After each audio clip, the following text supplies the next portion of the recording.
Welcome you to अभ्यास institute of education. Continue करते हैं हमारा chapter number 4 exercise 4.3। Last video में हम एक्सरसाइज 4.3 के क्वेश्चन नंबर 4 तक ट्राई कर चुके हैं, अटेम्प्ट कर चुके हैं। अब आगे के वर्ड प्रॉब्लम्स पे चलते हैं। क्योंकि अब तक आपने कई सारे क्वेश्चंस प्रैक्टिस कर लिए हैं, तो अब मैं हर एक क्वेश्चन को सॉल्व करके नहीं दिखाऊंगा। मैं सिर्फ और सिर्फ मेन इक्वेशन बना दूंगा, क्वाड्रेटिक इक्वेशन आपको बना के दिखा दूंगा। जो क्वेश्चंस डिफिकल्ट हैं या फिर थोड़े से हटके हैं, थोड़े से अलग हैं, वो जरूर सॉल्व करूंगा। लेकिन अब हम सारे क्वेश्चन सॉल्व नहीं करेंगे। अभी के लिए इक्वेशन बना दी जाएगी एंड आप आगे सॉल्व करके मुझे सबमिट करेंगे सॉल्यूशन। स्टार्ट करते हैं क्वेश्चन नंबर 5 से। क्वेश्चन नंबर 5 में कह रहे हैं, अगर अब तक बुक नहीं खोली है तो अब बुक खोल लीजिए, आपके लिए हेल्पफुल होगा। क्वेश्चन नंबर 5 क्या कह रहे हैं? क्वेश्चन नंबर 5 कह रहे हैं, एक क्लास टेस्ट में शिफाली के मार्क्स मैथमेटिक्स और इंग्लिश में अगर इनको सम लें, इन दोनों को प्लस कर दें, तो उसके आए थे 30। Had she got 2 marks more in mathematics, अगर उसके 2 मार्क्स मैथ्स में ज्यादा आते और इंग्लिश में 3 मार्क्स कम आते, तो जो रिजल्ट निकलता उन दोनों का प्रोडक्ट हमारा हो जाता 210। स्टार्ट करते हैं क्वेश्चन। देखो, सबसे पहले क्या कह रहे हैं, दैट मैथ्स और इंग्लिश के जो मार्क्स है उनका सम है 30। So let Shefali's marks in mathematics be X, then her marks in English, अगर मैथ्स और इंग्लिश के मिला के 30 हैं और हम मैथ्स के मार्क्स को x ले रहे हैं, तो इंग्लिश के मार्क्स क्या हो गए? वो हो गए 30 माइनस x। अब क्वेश्चन क्या कह रहे हैं? अकॉर्डिंग टू द क्वेश्चन, अगर उसके मार्क्स 2 ज्यादा आते मैथ्स में, so according to the question, x plus 2 multiply by, and had she got 3 marks less in English, so 30 minus x minus 3। तो इन दोनों का रिजल्ट मल्टीप्लाई करके मेरे को मिलता 210। सॉल्व करते हैं। x plus 2 multiply by 30 minus 3 is 27 minus x is equal to 210। Multiply कर लेते हैं। मेरे पास आ रहे 27x minus 2x plus 54 minus x square is equal to 210। सबको एक तरफ ले जाओ ताकि मेरे पास स्टैंडर्ड फॉर्म आ जाए। I will be getting x square, 27x को ले गए तो minus 27x plus 2x minus 54 plus 210 is equal to 0। So क्या आ गया? X square minus 27x plus 2x minus 54 plus 210 is equal to 0। आगे सॉल्व करते हैं। X square minus 27 plus 2 minus 25x minus 54 plus 210, मेरे को क्या मिल रहा है? I am getting plus 156 is equal to 0। ये मेरे पास मेरी इक्वेशन आ गई। अब आप इसको सॉल्व करेंगे। जब सॉल्व करेंगे, let me tell you the answer, आपके x के 2 केसेस आ जाएंगे। सॉल्व करने के बाद आपका या तो x आ रहा होगा 12 या फिर आ रहा होगा 13। ऐसे केसेस में जब हमारे पास x की 2 वैल्यूज आ रही हैं, तो हमारे पास मैथ्स के या तो मार्क्स आएंगे 12 या आएंगे 13। तो हमें दोनों केसेस के रिजल्ट का दिखाना होगा कि अगर मैथ्स में 12 है तो इंग्लिश में कितने होंगे, और अगर मैथ्स में 13 है तो इंग्लिश में कितने होंगे। अगर सिर्फ आप यहीं पे छोड़ देंगे 12 या 13, तो आपके मार्क्स कट जाएंगे, आपको फुल मार्क्स नहीं मिलेंगे। Keep this in mind. आगे चलते हैं, अगले क्वेश्चन की क्वेश्चन बनाते हैं। अगला क्वेश्चन क्या कह रहे हैं? Question says the diagonal of a rectangular field is 60 meters more than the shorter side. If the longest side is 30 meters more than the shorter side, find the sides of the field. एक rectangular field है मेरे पास, diagram बना के दिखा देते हैं। मेरे पास ये रेक्टेंगुलर फील्ड है, मेरे पास इसमें शॉर्टर साइड, लॉन्गर साइड और जो डायगोनल है उसकी कुछ कुछ मेजरमेंट्स दी हुई हैं। क्या कह रहे हैं कि जो डायगोनल है वो मेरा शॉर्टर साइड से, अगर मैं शॉर्टर साइड को x ले लूं तो जो मेरा डायगोनल है दैट इज 60 मीटर्स मोर। सो ये हो गया x प्लस 60, और जो लॉन्गर साइड है वो है 30 मीटर्स मोर। सो x प्लस 30 मीटर्स। अब मुझे तीनों चीजें निकालनी है, शॉर्टर साइड, लॉन्गर साइड और डायगोनल निकालना है। कैसे निकालूंगा? मुझे पता है दैट रेक्टेंगल के सारे एंगल्स 90 डिग्री होते हैं।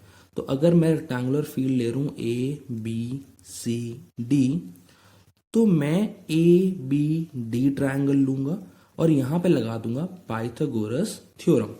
पहले कुछ फॉर्मेलिटीज कर लेते हैं। Let the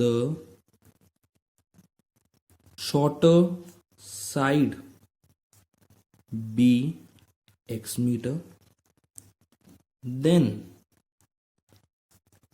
the longer side be x plus 30 meters, and the diagonal of rectangular field be x plus 60 meters. तो अगर मेरी शॉर्टर साइड x है, लॉन्गर साइड हो गई x प्लस 30 और डायगोनल हो गया x plus 60। Now applying Pythagoras theorem, आप यहां पे लिख लेंगे कि let my rectangular field be ABCD and in triangle ABD applying Pythagoras theorem. ये फॉर्मेलिटीज आप कर लेंगे। अब यहां पे अगर ये 9 डिग्री तो मेरा हाइपोटेनस क्या है? पाइथागोरस थ्योरम कहती क्या है? That hypotenuse square is perpendicular square plus base square. तो मेरा हाइपोटेनस क्या है? हाइपोटेनस है BD, सो BD स्क्वायर। परपेंडिकुलर अगर मैं AB लेट कर लूं, सो AB square plus AD square. अब मेरा जो डायगोनल है BD, उसकी मेजरमेंट क्या है? It is x plus 60, x plus 60 square is equal to AB क्या है? x plus 30 whole square plus x square. This implies I am getting x square plus 3600 plus 120x is equal to x square plus 900 plus 60x plus x square। कैसे आया? a plus b whole square की identity के through इसको expand कर दिया। a square plus b square plus 2ab, a square plus b square plus 2ab। अब अगर इन सब को मैं उधर ले जाऊं तो मेरे पास आ जाएगा x square plus 900 plus 60x plus x square minus x square minus 3600 minus 120x। X square से एक्स स्क्वायर कट गया, 60x माइनस 120x, तो मेरे पास आ रहा है एक्स स्क्वायर माइनस 60x। कैसे? 60x minus 120x is minus 60x, 900 minus 3600 is minus 2700 is equal to 0। मेरे पास ये मेरी इक्वेशन आ गई। अब आप आगे इसको सॉल्व कर लेंगे। अब आगे चलते हैं, क्वेश्चन नंबर 7 पे आते हैं। क्वेश्चन नंबर 7 में क्या रहे हैं? Question number 7 says the difference of squares of two numbers is 180. The square of the smaller number is 8 times the larger number. Find the two numbers. मेरे पास दो नंबर्स हैं, एक छोटा है एक बड़ा है। अगर मैं दोनों नंबर्स का स्क्वायर निकालूं और उनको आपस में माइनस करूं तो जो डिफरेंस आ रहा है दैट इज 180। ऑल्सो जो छोटे नंबर का स्क्वायर है वो मेरे बड़े नंबर के 8 टाइम्स है। सो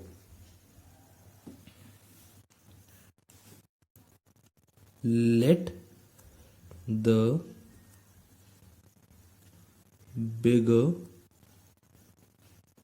number be x and the smaller number be y. Then according to the question वो कह रहे हैं अगर मेरा बड़ा नंबर x है और छोटा नंबर अगर मैं y ले रहा हूँ तो क्वेश्चन कह रहा है that x square minus y square is equal to 180। उसी के साथ साथ ये भी कह रहे हैं कि जो छोटे नंबर का स्क्वायर है that is my y square is 8 times the larger number. तो छोटे नंबर का स्क्वायर मतलब y square is equal to 8x। अब क्योंकि क्वाड्रेटिक इक्वेशन जो मैं सॉल्व कर रहा हूं अभी तक जो मैंने सॉल्व करी हैं वो सिर्फ वन वेरिएबल में है, तो मैं यहां पे वाई स्क्वायर की वैल्यू सब्सटीट्यूट कर दूंगा। सब्सटीट्यूट कर दूंगा मतलब है कि यहां से वाई स्क्वायर की वैल्यू लूंगा और जो है 8x और उसको यहां पे इक्वेट कर दूंगा, यहां पे डाल दूंगा। This implies x square minus 8x is equal to 180। अगर मैं इसको इक्वेशन नंबर 1 और इसको इक्वेशन नंबर 2 लूं सो यहां मैं लिख सकता हूं from 1 and 2 x square minus 8x is equal to 180। मेरे पास आ रहा है x square minus 8x minus 180 is equal to 0। Comparatively काफी इजी था, सिर्फ इन दो चीजों को समझने की जरूरत थी। आगे चलते हैं क्वेश्चन नंबर 11 पे। क्वेश्चन नंबर 11 भी कुछ हद तक ऐसे ही है जो हमने क्वेश्चन नंबर 7 किया था। क्या कह रहे हैं, sum of the area of 2 squares is 468। मेरे पास 2 स्क्वायर्स हैं, अगर मैं उनका एरिया निकाल के दोनों को प्लस कर दूं तो मेरे पास रिजल्ट आ रहा है 468। If the difference of the perimeter, जो उनके पेरीमीटर्स का डिफरेंस है, अगर वो 24 मीटर है, मुझे दोनों स्क्वायर्स के साइड निकालने हैं। तो क्योंकि मैंने साइड निकालने हैं so let the bigger square be of side x meter, then the smaller square be of side y meter।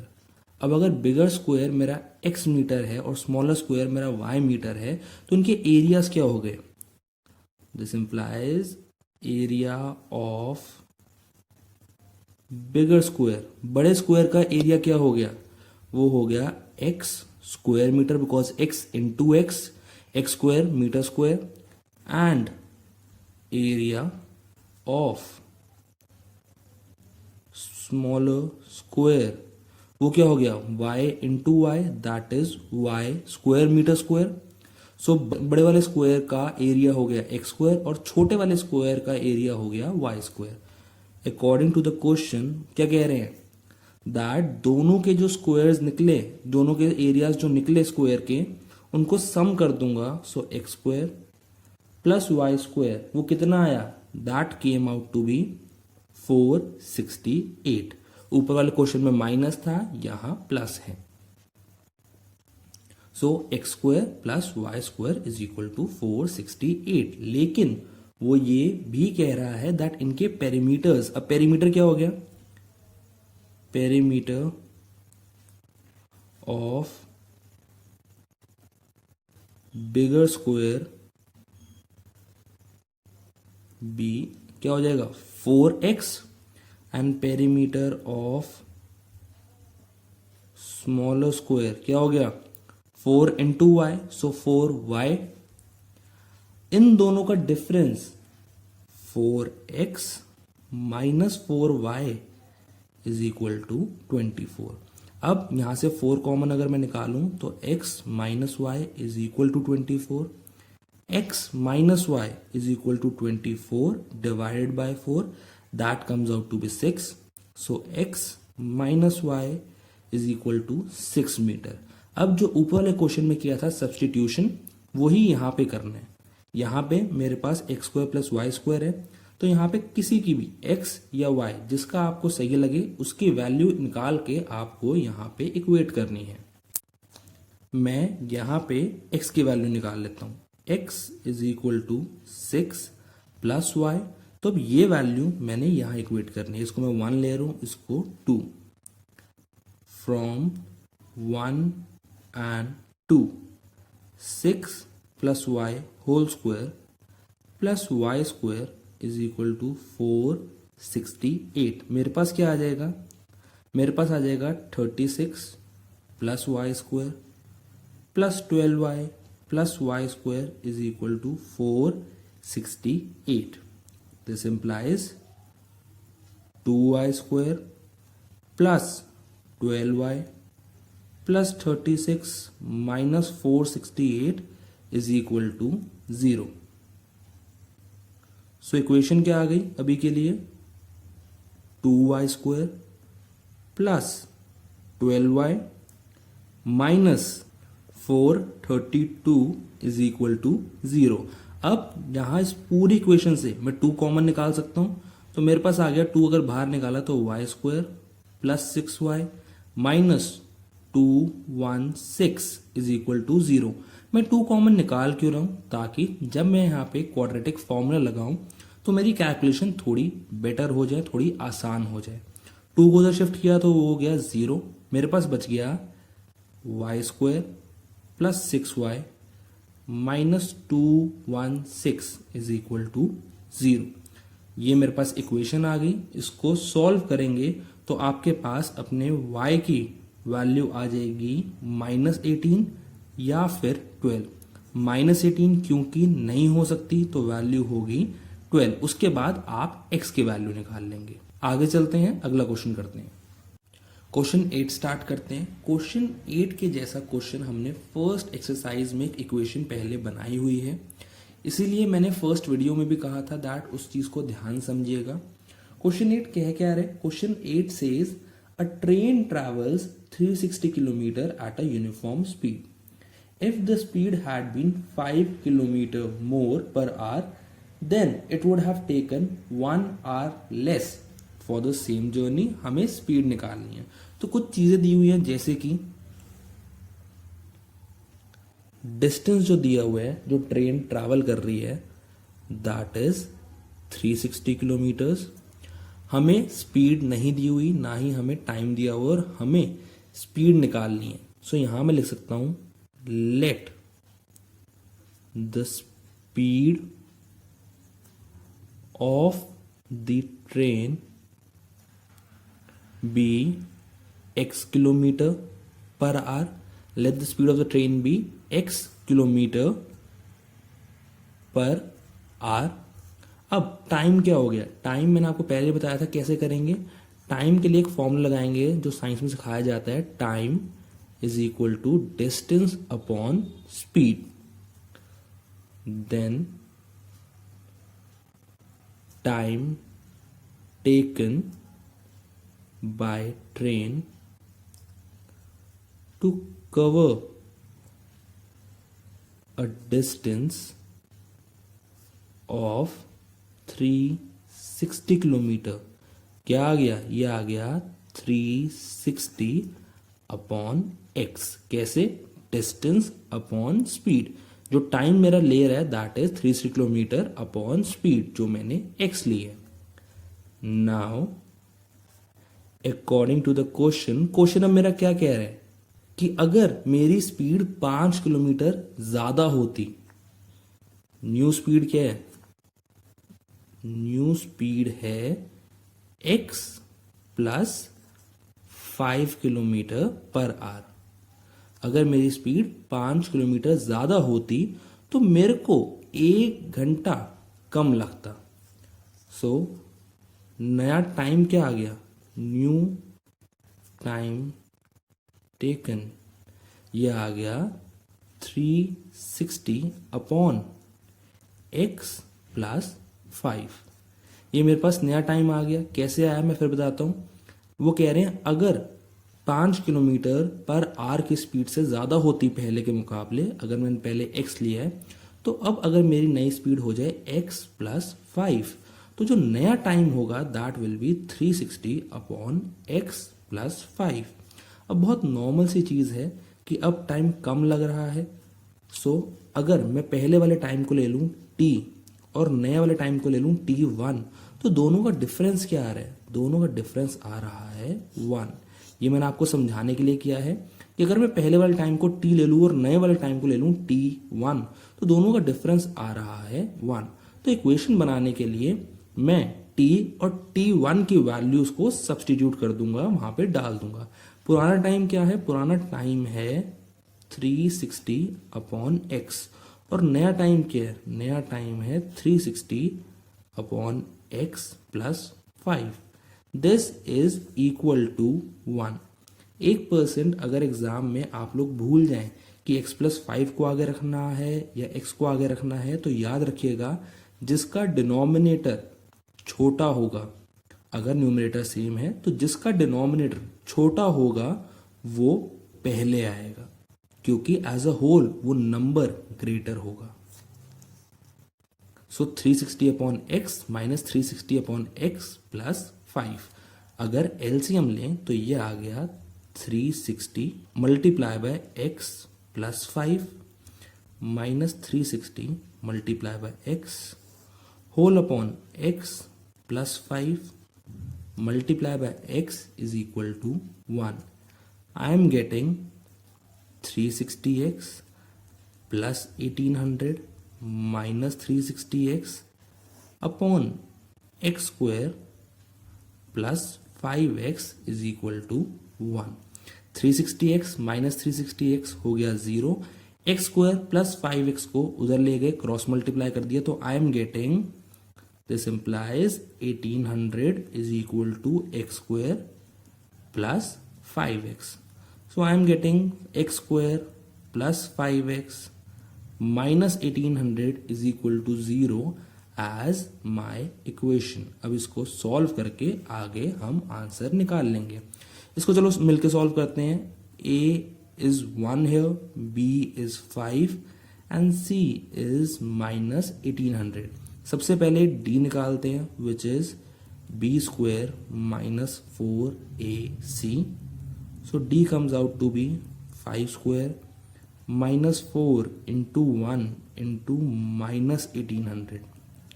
d comes out to be 25 minus minus plus 4 1 4 and 4 into 1800।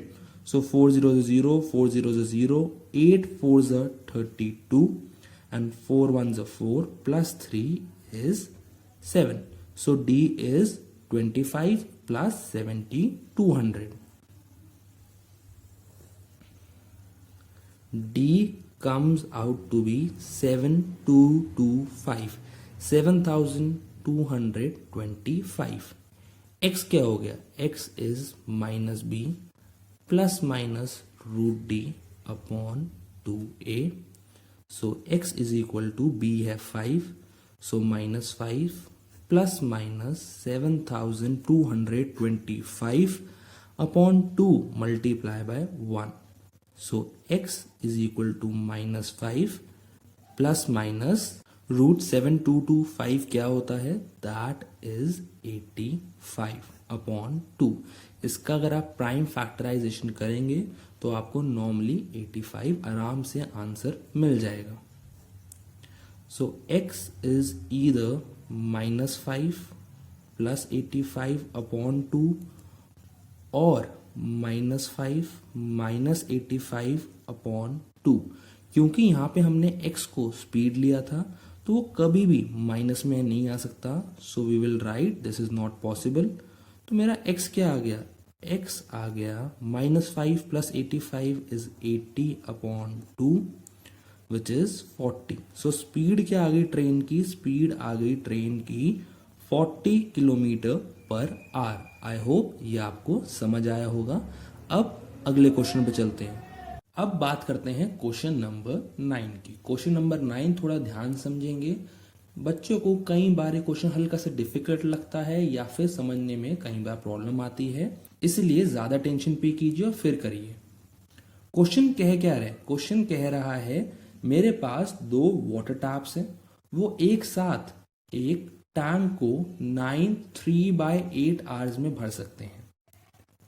जो tap जिसका larger diameter है वो 10 hours कम लेता है smaller tap से अकेले भरने में टैंक को। तो मुझे पता करना है दैट लार्ज डायमीटर वाला टैप और स्मॉलर डायमीटर वाला टैप दोनों अकेले अकेले टैंक को कितनी देर में भर सकते हैं।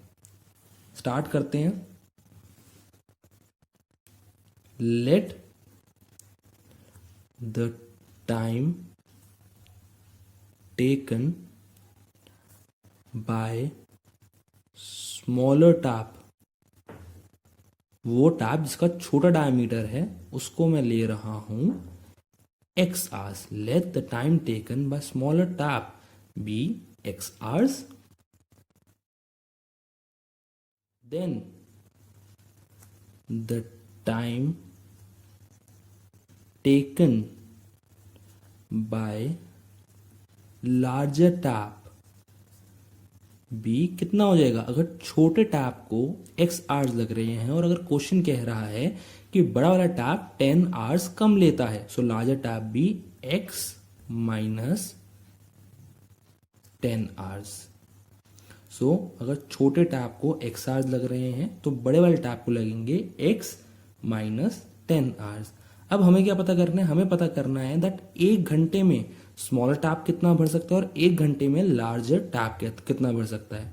इसके लिए एक चीज को बहुत नॉर्मली समझिए, एक चीज की एप्लीकेशन को बहुत नॉर्मली समझिए। मैं कह रहा हूं आपके पास एक पिज्जा है जिसके 2 पार्ट्स कर दिए।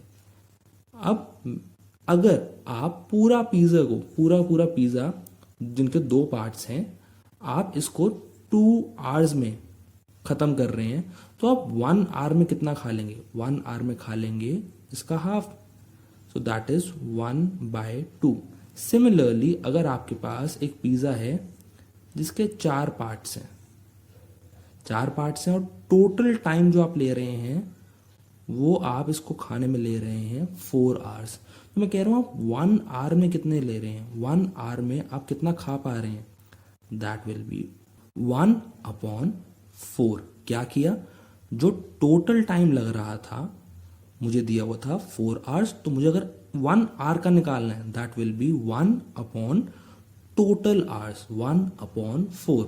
सेम मैंने यहां किया है, टोटल आवर्स दिया हुआ है, मुझे 1 घंटे का निकालना है कि 1 घंटे में कितना खा लेंगे, तो मैंने क्या किया 1/ total number of hours. So वैसे ही tank that can be filled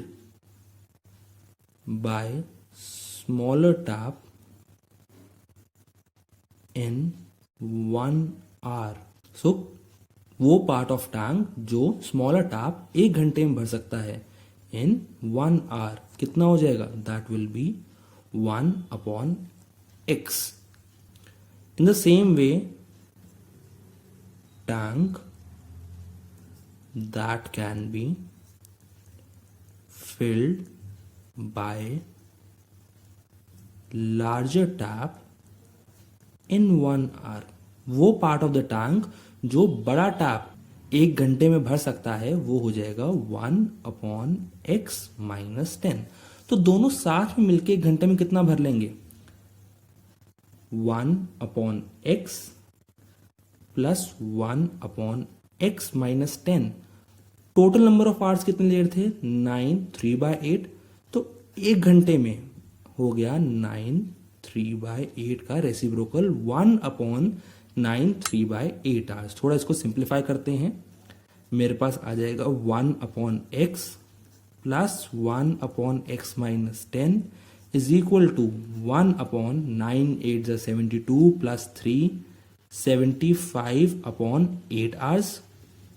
This gives me 1/x plus 1/x minus 10 is equal to 8/75 5। So अगर एलसीएम लूं तो x minus 10 plus x whole upon x square minus 10x is equal to 8 upon 75. This gives me 2x minus 10 upon x square minus 10x is equal to 8 upon 75. Cross multiply करूं तो मेरे पास आ जाएगा 75 multiply by 2x minus 10 is equal to 8x square minus 10x. This implies this gives me 150x minus 750 is equal to 8x square minus 80x. सबको एक तरफ ले आए. मेरे पास आ रहा है 8x square minus 80x plus 750 minus 150x.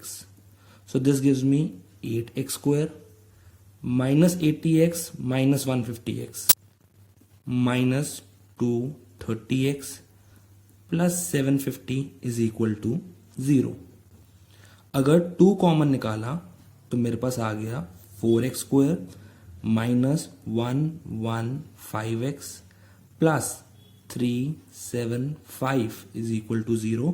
2 को उधर ले गए तो मुझे पता है सिर्फ 0 बचेगा. सो मेरे पास अभी के लिए फाइनल इक्वेशन आ गई 4x square minus 115x plus 375 is equal to 0. So equation क्या आ गई 4x square minus 115x plus 375 is equal to 0. इसको आगे आप सॉल्व कर सकते हैं. आई होप आपको समझ आया होगा. एक बार फिर से समझा देता हूं. क्वेश्चन कह रहा था मेरे पास 2 टैप्स हैं, एक छोटे डायमीटर वाला एक बड़े डायमीटर वाला. जो बड़े डायमीटर वाला टैप है वो 10 आवर्स कम लेता है अकेले छोटे डायमीटर के टैप से. तो मैंने ले लिया अगर मेरा स्मॉलर टैप x आवर्स में टोटल भर रहा है तो मेरा larger tap x minus 10 hours में भरेगा. अब 1 घंटे में टैंक का कितना पार्ट स्मॉलर टैप भर सकता है, that will be 1/x part.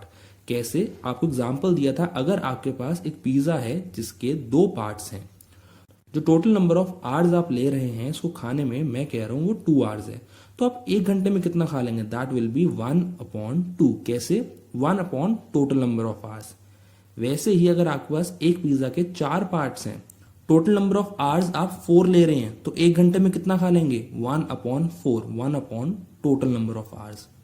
सो छोटे टैप अकेला 1 घंटे में 1/x पार्ट भर लेगा और लार्जर टैप अकेला 1 घंटे में टैंक का 1/x माइनस 10 पार्ट भर लेगा. सो दोनों मिलके 1 घंटे में कितना भर लेंगे 1/x plus 1/x minus 10 is equal to 1/93/8 hours. ये 93/8 आवर्स मुझे क्वेश्चन में दिया हुआ था. दैट दोनों साथ मिलके इतने आवर्स में टैंक को भर लेते हैं. सिंप्लीफाई किया तो मेरे पास इक्वेशन आ गई 8x square minus 230x plus 750 is equal to 0. इसी को और सिंप्लीफाई किया, अगर 2 कॉमन निकाल दिए तो मेरे पास बच गया 4x square minus 115x plus 375 is equal to 0. I hope आपको समझ आया होगा. इसके बाद आप पूरी एक्सरसाइज सॉल्व कर सकते हैं and you can submit that to me. Thank you.